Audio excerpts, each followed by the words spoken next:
Salam alaikum wa rahmatullah. Alors j'ai tenté une expérience à la maison avec mes enfants. J'ai ma fille qui est rentrée en sixième. J'étais dans la pièce ici hier et je fais Hey, t'es une 2010?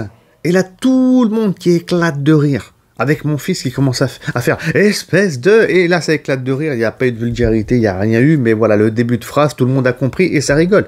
Alors je les ai rassemblés autour de moi. Je leur dis, c'est quoi cette histoire d'harcèlement à l'école, les plus grands au collège et lycée qui harcèlent les sixièmes? C'est quoi ce délire-là? Qu'est-ce qui se passe? C'est vrai ou ça? Et là, franchement, ils me déballent tout. Ils me parlent de Fortnite, ils me parlent d'une petite qui a dansé, je sais pas quoi, sur une musique et ça a fait le buzz. Et puis du coup, il y a un problème générationnel entre les sixièmes et les autres collégiens et lycéens. Donc là, il y a une campagne d'harcèlement, c'est verbal, c'est très agressif, c'est sur les réseaux sociaux et ça commence maintenant dans les écoles et machin. Oh, j'étais choqué, j'étais étonné, je savais pas tout ça, moi. J'enseigne, moi, je suis enseignant. Je suis pas au courant, personne n'est au courant. Même les parents, ils sont pas trop au courant. Et j'ai reçu aussi des messages. Aïe, ça commence. Donc il y a une réalité aussi sur le terrain. Et puis il y a aussi le ministre de l'Éducation nationale qui s'est penché sur la problématique, les parents d'élèves, etc. Donc, moi je fais cette vidéo en tant qu'enseignant, et puis j'ai envie de donner quelques conseils un peu à tout le monde. Des conseils qui sont généraux, qu'on soit musulman, pas musulman, etc. Et beaucoup de conseils aussi à ceux qui harcèlent. Et je suis pas là pour les juger, ceux qui harcèlent, parce que le plus souvent, si vous voulez, ils ne sont pas conscients de leurs actes. Donc l'harcèlement, c'est beaucoup ça en fait. Ouais, c'est marrant, on s'amuse et tout ça, pourquoi il le prend mal, l'autre... Non, l'autre il le prend mal, mais les gens sont très différents. Il y en a qui sont très sensibles, il y en a qui en ont rien à faire. Moi je suis un peu comme ça personnellement, mais je veux dire sur un plan individuel. Mais il y en a qui sont très sensibles. Et ça, il faut en prendre conscience. Ouais. Et puis alors ceux qui se moquent et qui harcèlent, ils n'ont pas conscience de ces points-là. Ça, c'est problématique. Et on sait, le problème de l'harcèlement, il est général et il est ancien, que des fois, il y a des enfants, ils se suicident. Ça existe. Il y a des enfants qui partent de chez eux. Moi, franchement, je parle aux plus jeunes ici. Vous vous moquez, vous rigolez, vous êtes en mode délire, en groupe, etc. Et l'autre, il vient à se suicider parce qu'il n'en peut plus. Mais vous allez vivre avec ce poids toute votre vie, parce que là, on rigole. C'est peut-être marrant sur le coup, mais sur le long terme, ça va peser lourd. Parce que là, les jeunes, collégiens, lycéens, on est un peu foufou parce qu'on est jeune, mais le cerveau, il va se développer, la conscience va se développer, là, ça va être un traumatisme qui va rester à vie. Voilà, donc il faut réfléchir dessus et respecter les élèves les plus jeunes. La bienveillance, c'est important. Voilà, ce mot-là, il est clé. Les petits sixièmes, là, ils viennent de l'école primaire. Voilà, ils rentrent dans le collège, c'est les plus petits. Donc les plus grands, il ne faut pas qu'ils les harcèlent comme ça, qu'ils les rejettent. Ça veut dire quoi ça? Il faut les accueillir, il faut parler avec eux, il faut de la bienveillance. Mais tout ça, malheureusement, au XXIe siècle, ça disparaît. Il y a trop de violence dans la société.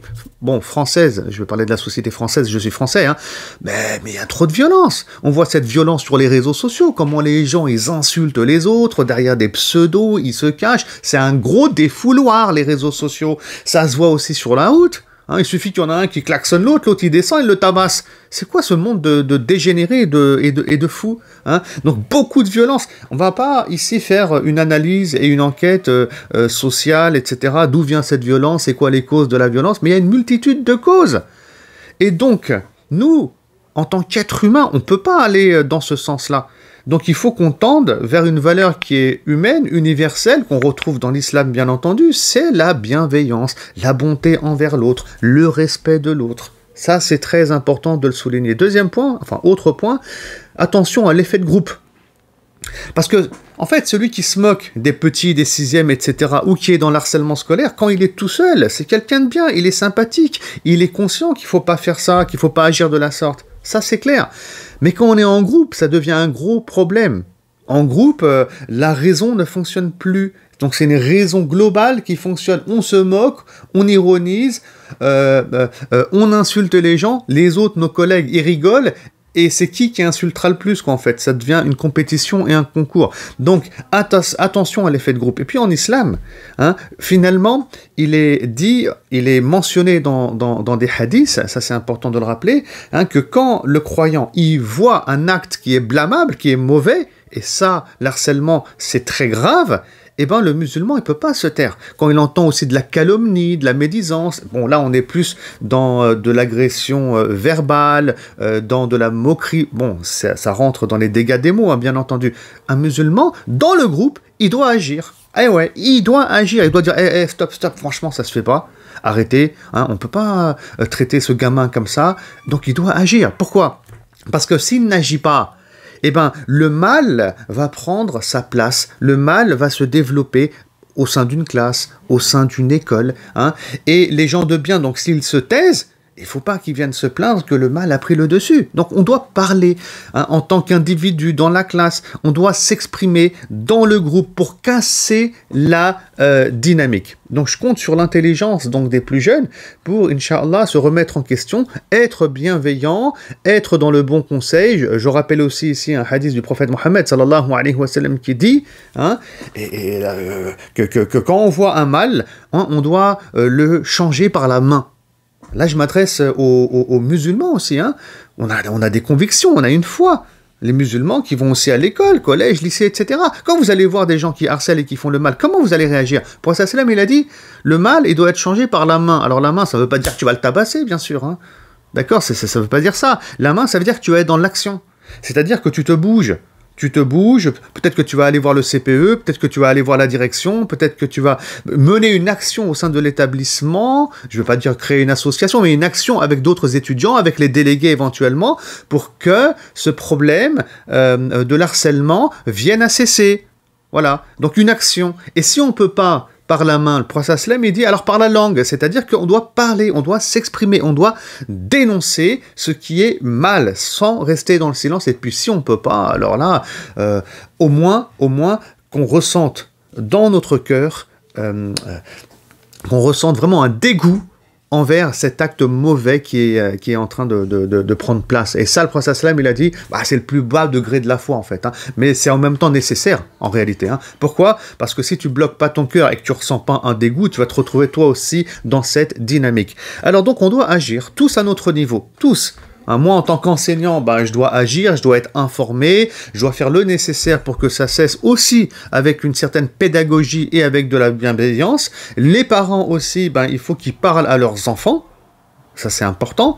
Il faut qu'il y ait de la communication à la maison pour voir si leur enfant qui est en 6e, bon là je parle des 6e par rapport à l'actualité, s'il vit mal la chose, ou il n'en a rien à faire. Donc vraiment, il doit surveiller ces éléments, discuter. La communication, c'est important, bien entendu.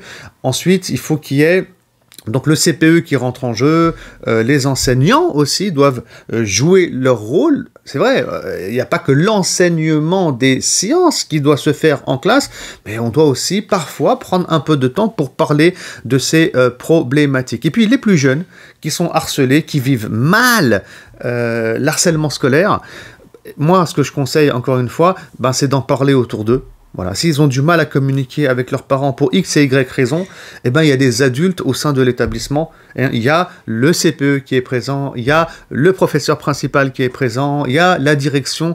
Et plus on parle, plus on s'exprime, plus on communique, plus on est à même de régler les problèmes. Hein. Parce que c'est vrai, des fois le jeune, voilà, il a peur de parler parce qu'il se dit waouh, les plus grands, ils vont me faire du mal, ils vont peut-être me tabasser, machin. Non, ils vont rien faire du tout devant les adultes. Ils vont tout simplement se taire et ils seront éventuellement sanctionnés pour les méfaits, etc. Mais bon, on aimerait, nous, enfin moi personnellement, j'aimerais ne pas arriver à des sanctions par rapport à des méfaits, mais j'espère que les plus jeunes ici, surtout ceux qui sont dans ces dynamiques où on se moque des autres, franchement, vous veniez un peu à réfléchir, à vous remettre en question, à mûrir, à grandir, Inch'Allah Ta'ala, à faire partie des gens de bien. Voilà. Bref, salam alaikum wa rahmatullah.